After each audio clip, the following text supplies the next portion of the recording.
नमस्कार मंडळी. उद्या आमच्याकडे माळ असा आणि आज मी वड्याच्या पिठाचा दळण काढते.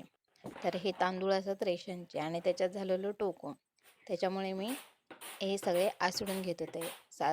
7 किलो नाही, सॉरी, 6 किलोचे तांदूळ घेतलेले आहे आणि मी आसळत होते. माका आसडूक जरा टाईम लागलो आणि त्याच्यात करून ह्या प्लॅस्टिकचा सूप असल्यामुळे पुढनं तर टोको पडतच होतो, पाटणा पण तांदूळ पडत होते.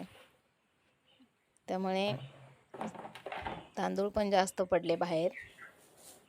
तांदूळ पडले तरी काय आमच्या इकडे वाया जात नाही, कारण चिमणे असतातच. का चिमणे नाही तर कोंबडी खाऊन जातात.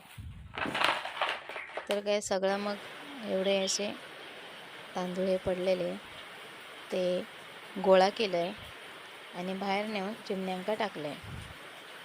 तर बाहेर पाऊस पण होतो. म्हटलं आता म्हाळा काय करता काय माहिती. पाऊस असलो की कंटाळो.